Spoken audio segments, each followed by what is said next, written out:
Hello दोस्तों, welcome back to my new video. सबसे पहले डिस्क्लेमर देना चाहूँगा कि इस वीडियो को प्योरली एजुकेशनल पर्पस के लिए ही रिकॉर्ड कर रहा हूँ। मैं कोई भी बाई या सेल का रिकमेंडेशन इस वीडियो के माध्यम से मैं आप लोगों को नहीं दे रहा हूँ। एंड एक रिमाइंडर भी देना चाहूँगा कि एक पेड टेलीग्राम ग्रुप मैंने ओपन किया है, जिसमें 3,999 रुपीज़ का पेमेंट करके आपको लाइफ टाइम का सब्सक्रिप्शन मिल जाएगा। इस ग्रुप में बेसिकली होगा क्या कि आप मेरे साथ लाइव 1-on-1 इंटरैक्ट कर सकते हो, किसी भी स्टॉक के टेक्निकल या फंडामेंटल रिलेटेड डाउट को पूछ सकते हो। ग्रुप ज्वाइनिंग लिंक वीडियो के डिस्क्रिप्शन बॉक्स में दिया गया है, वहीं पे मेरा ईमेल आईडी भी मेंशन्ड है। आप चाहें तो मुझे ईमेल भी कर सकते हो for this joining purpose.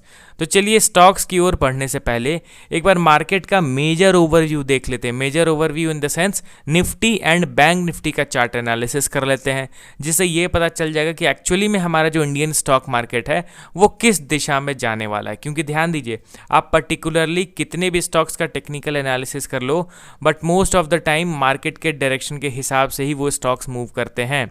Example के तौर पे कोई XYZ स्टॉक है जो ज़बरदस्त ब्रेकआउट दे चुका है एंड निफ्टी के चार्ट में आप देखोगे तो वो एक बियरिश चार्ट पैटर्न बना चुका है, तो फिर मोस्ट प्रोबेबली ये जो ब्रेकआउट वाला सेटअप है ना, वो फेल होने के चांसेस ज़्यादा रहेंगे। क्योंकि अल्टीमेटली मार्केट के डायरेक्शन को ही फॉलो करते हैं स्टॉक्स। मार्केट निफ्टी नीचे गिरा है, इसका मतलब क्या है कि ओवरऑल इंडियन स्टॉक मार्केट में करेक्शन हो रहा है। अब जब ओवरऑल इंडियन स्टॉक मार्केट में करेक्शन हो रहा है तो फिर ये जो स्टॉक है इसमें भी करेक्शन के चांसेस बढ़ जाते हैं। इसीलिए मेजर इंडेक्स का एनालिसिस करना हम लोगों के लिए बहुत ज़रूरी है। तो निफ्टी 50 के चार्ट में क्लियरली एक चीज़ विजिबल है कि पिछले 4 वीक से continuously buying and selling equal proportion में हो रहा है। आप यहाँ पे पिछले 4 वीक के कैंडलस्टिक को देखो तो आपको क्या पता चल रहा है कि लगातार 4 वीक से यहाँ पे इनडिसाइसिव कैंडलस्टिक बन रहा है। मतलब बाइंग भी हो रहा है, सेलिंग भी हो रहा है, बाइंग भी हो रहा है, सेलिंग भी हो रहा है। कोई एक पर्टिकुलर प्लेयर जीत नहीं रहा है। यहाँ पे अब आने वाले वीक में अगर एक प्रॉपर रेड कैंडल बनता है या फिर एक प्रॉपर ग्रीन कैंडल बनता है तो बस वो फिर उसी दिशा में जाएगा। ये चीज़ अभी मैं आपको बता देता हूँ।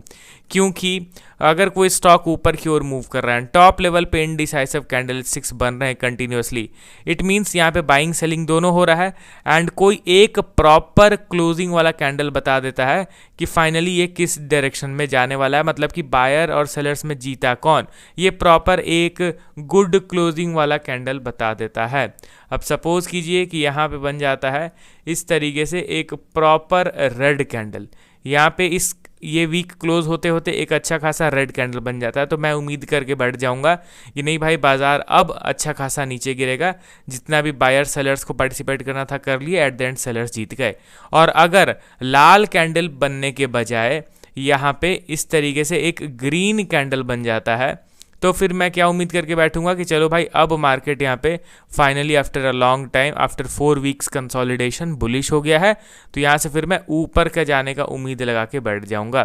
तो एक प्रॉपर गुड बॉडी वाला कैंडल क्लोजिंग हम लोग को रिक्वायर्ड रहेगा। अब चलिए बढ़ते हैं हम लोग स्टॉक्स की ओर। 3 स्टॉक्स में थोड़े से डिफरेंट प्राइस एक्शंस बन रहे हैं, तो डिटेल्ड वे में उन तीनों स्टॉक्स को हम लोग कवर करेंगे।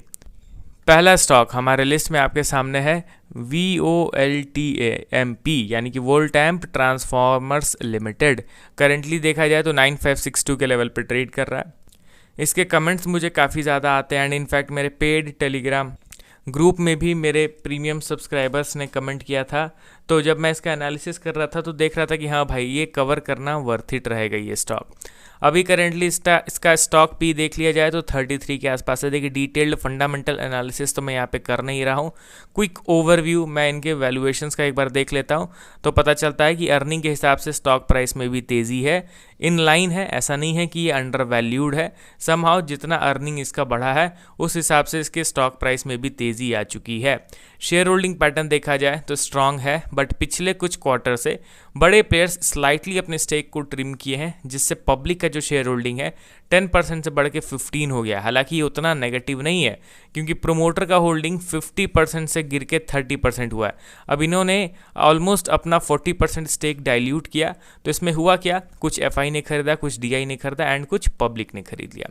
सबका शेयर होल्डिंग बढ़ा है, तो इसीलिए अल्टीमेटली इनका शेयर होल्डिंग पैटर्न अभी भी स्ट्रांग ही कंसीडर होगा।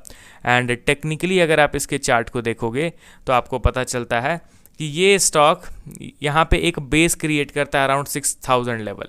आप देख रहे हो ना किस हिसाब से ये तेज़ रफ्तार में ऊपर बढ़ता है। 2020 में ये 780 के लेवल पे ट्रेड कर रहा था एंड वो 780 से बढ़ता बढ़ता ये 14,500 के लेवल तक चला गया था without giving any major pull back. मतलब यहाँ से यहाँ तक का जो जर्नी आप देख रहे हो ना, इस बीच एक भी मेजर पुल बैक हमें देखने को नहीं मिला था। एंड ऑब्वियसली जो जितना ओवर स्ट्रेच हो रहा है होने दीजिए, वो सारे स्टॉक्स एक ना एक समय एक मेजर पुल बैक दिखाएंगे ही, एक मेजर करेक्शन में तब्दील होंगे ही होंगे। एंड यहाँ पे आप देखोगे तो वो मेजर करेक्शन तो चलिए आ गया। कितना करेक्शन हुआ था अप्रॉक्स देखा जाए 58%। अब यहाँ पे इसके ओवरव्यू को समझिए कि स्टॉक में एक्चुअली हो क्या रहा है। ये इसका ऑल टाइम हाई था, यहाँ से ये नीचे गिरा, फिर यहाँ से ये ऊपर उठा, एक बेस क्रिएट हुआ, फिर अगेन ये यहाँ से इसने अपने रीसेंट रेजिस्टेंस लेवल का ब्रेकआउट दे दिया। एंड ब्रेकआउट में थोड़ा सा कंसोलिडेशन और रिक्वायर्ड था, जो चीज़ नहीं हुआ। चलिए कोई दिक्कत नहीं है। अभी आप इसके बिहेवियर को देखो तो समहाउ ये अपने मेजर सपोर्ट लेवल पे ट्रेड कर रहा है। देखिए एक लाइन में ड्रॉ करता हूँ, देख रहे हो ना किस तरीके से ये पॉइंट्स को टच कर रहा है। यहाँ पे ये सपोर्ट था, फिर ये सपोर्ट टूट गया तो बन गया ये रेजिस्टेंस लेवल, फिर ये रेजिस्टेंस का स्टॉक ने ब्रेकआउट दिया तो अब ये दोबारा से बन गया सपोर्ट लेवल। तो करेंटली ये सपोर्ट पे ट्रेड कर रहा है एंड आपको पता है सपोर्ट लेवल पे हमें बुलिश बिहेवियर का इंतजार करना रहता है। एंड यहाँ से स्टॉक नीचे गिरा, फिर ऊपर उठा, फिर नीचे गिरा। अगर एक स्ट्रॉन्ग बाइंग कैंडल यहाँ पे बनता है तो एक प्रॉपर डब्लू पैटर्न बन जाएगा। ये डब्लू पैटर्न के ब्रेकआउट के बाद रीटेस्ट करके यहाँ पे अगेन एक छोटा सा डब्लू पैटर्न बन जाएगा तो एक picture perfect bullish price action हो जाएगा कंप्लीट। ठीक है, तो चलिए अब हम लोग बढ़ते हैं अगले स्टॉक की ओर। हमारे लिस्ट में आपके सामने है ट्रांसरेल लाइटिंग लिमिटेड। करेंटली 508 के लेवल पे ट्रेड कर रहा है। स्मॉल कैप कैटेगरी की कंपनी है, 6,800 करोड़ इनका मार्केट कैप है। एंड वैल्यूएशन अगर देखा जाए तो पिछले कुछ क्वार्टर से इनके अर्निंग्स अच्छे बढ़े हैं, जिसके चलते इनका पी रेशियो अच्छा खासा ड्रॉप कर गया है। एंड शेयर होल्डिंग पैटर्न पर नज़र डाला जाए तो कुछ खास अट्रैक्टिव शेयर होल्डिंग में चेंजेस पिछले कुछ क्वार्टर में तो नहीं दिख रहा है। इनफैक्ट पब्लिक का शेयर होल्डिंग 12% से बढ़ के 18% हो गया है। अब यहाँ पे टेक्निकली इसके चार्ट को भी एक बार ओपन करते हैं तो ट्रांसरेल लाइटिंग को देखोगे तो अपने मेजर सपोर्ट लेवल पे कंसोलिडेट कर रहा है। यहाँ पे हमें पेशेंस के साथ इस स्टॉक को ऑब्जर्व करने की ज़रूरत है। सपोर्ट पे तो आ गया है, बढ़िया बात है। सपोर्ट पे बायर्स का बार बार एक्टिविटी भी दिख रहा है, वेल एंड गुड। अब ये जो लेवल है अराउंड 600, इसके ब्रेकआउट के बाद ही ये बुलिश प्राइस एक्शन कंप्लीट होगा, जिसके बाद एक अच्छा खासा ट्रेंड रिवर्सल हम लोग एक्सपेक्ट करके चलेंगे। मतलब अब तक जो यहाँ पे कंसोलिडेशन का फेज था वो फाइनली ओवर हो जाएगा। ठीक है, देखिए दोस्तों इस तरीके का जो प्राइस एक्शन है ना वो बहुत सारे स्टॉक्स में बिल्डअप हो रहा है अभी के टाइम पे, तो उन स्टॉक्स पे भी आप नज़र डालिए। अगला स्टॉक अद्वैत एनर्जी ट्रांजिशंस लिमिटेड, 2400 करोड़ इनका मार्केट कैप है। वैल्यूएशन अगर देखा जाए तो ठीक है, 100 से गिर के इनका पी रेशियो करंटली 45 के आसपास आ गया है। एंड शेयर होल्डिंग पैटर्न में देखेंगे तो पिछले कुछ क्वार्टर्स में इनफैक्ट पब्लिक का शेयर होल्डिंग बढ़ा है, क्योंकि प्रोमोटर्स ने स्लाइटली अपने स्टेक को ट्रिम कर लिया। अब इसका फर्दर डिटेल्ड में फंडामेंटल एनालिसिस आप लोग कीजिए। एंड यहाँ पर मैं डायरेक्टली इनके टेक्निकल चार्ट को ओपन करता हूँ एंड आप देखोगे तो ये तो ऑलरेडी एक बुलिश पैटर्न बना रहा है। मैं इसके BSE चार्ट को ओपन करता हूं तो डेटा और ज़्यादा मुझे दिख जाएगा।